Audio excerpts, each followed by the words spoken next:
am na benn borom téere boo xam ne nii fan yii sax mi ngi dal ñi gëstu ci tasawuf bal dal na imaam Malik daal. dal na imaam Malik. waaw nee na weddi na tasawuf lool maanaam waajooju moom mu ne tasawuf li mu yàq moo ëpp lu mu defar. gis nga ñoom muy laaj nag ku mel ne sëñ Bay Sarr ak Cheikh Ibrahima Fall ñoom ci tasawuf lañ nekkoon wala déet. léegi affaire tasawuf la ñuy wax. waaw. nit ku dal baa siin mi mu feragoo ijji kaan mi bind kaamilam nga taxaw fee naan lim bind bari na yàq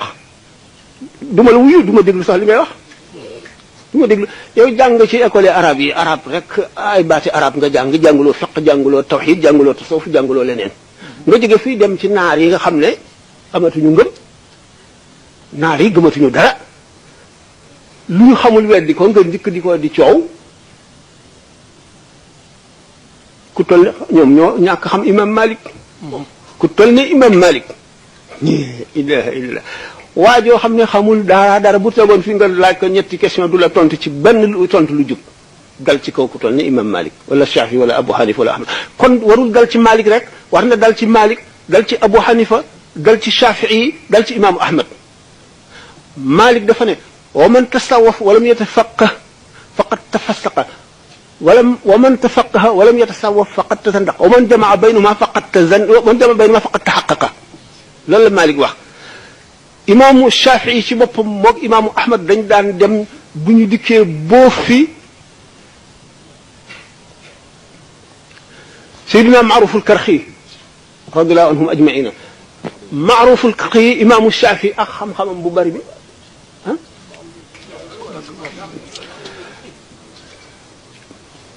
imaamu Ahmad ak xam-xamam bu bari boobu ak imaam Malik xam-xamam bu bari boobu dañu daan dem ba ci kanamum Seydina Maaruful Karxi mi nga xam ne daanaka jàngul dara ñuy boof fi kanamam.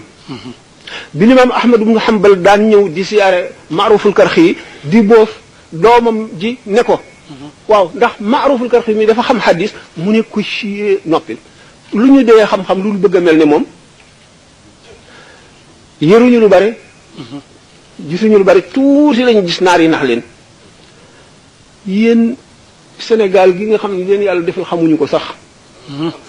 sëñ Touba nekk fi El Hadj Malick nekk fi sëñ Mbacke Boussa nekk fi Cheikh Sidé nekk Gànnaar ak Mor Galaay ak ñeneen ñi ma tuddul ak ñu bari dara itee lu doon lu dul lislaam téere lislaam yi rek lañu jeexal seen dund gi gépp ngir yàlla ñoom ñu bëgg fee juddu am juróom-benn at dugg ci lekkoonu arab jóge fa dem fii am fa ñaari at ñetti at ñeenti at indi diplôme boo xam ne da nga bëgg a jàng géographie bëgg jàng histoire bëgg jàng science bëgg jàng mathématique bëgg jàng lu nekk ay algèbre ak géométrie yu nekk dal di dikk xam toll ci ku am certificat xam ne da ngay lire rek xam foofu nga toll ngay dal ci kaw alim boo xam ne dafa jeexal dundam gépp ci gëstu xam-xam ngir yàlla ragal yàlla xaqu tuqaatihi yooyu caaxaan ñooñu ku leen déglu sax léegi sa bopp yàqu caaxaan mënula toll noonu caaxaan dëgg ngoog ma ne la wax naa imaamu Shafii ku ñuy wax Asheybaanu Raa'i annaasikul badawi imaamu Shafii daf daan bóof fi kanamam te jàngul dara buñ ko waxee mu ne kii suñu borom dafa koo defal tawfiix ca la li nga xam ne xam nañ ko te amaguñ ko kon borom ñeenti ngir ñooñu ñëpp la dal kon ndax Malik gënu la gëm Shafii tasawuf Shafii gënu la gëm Ahmadu tasawuf Ahmadu gënu la gëm Abu Hanifa tasawuf ñoom ñëpp kenn ku ci nekk limaam Ahmad ibn Hanbal bu daan jàngale ci Baghdad Abu Hamza al-Baghdadi bu fa nekkee bu demee ba am sikki sàkk ci masal daf ko wax maa taqul fi hada yaa suufi yow suufi bi loo wax ci kii bi ndax xol bu leer bi mu am ndax tasawuf ji ko leeral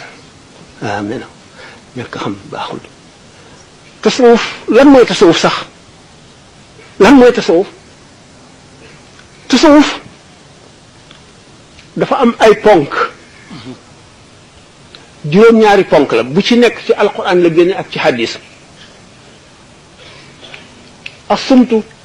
yonent bi salaam as-sumtu hukmun wa qalilun fa'iluhu wax bu rafetoon itam bay xaalis noppi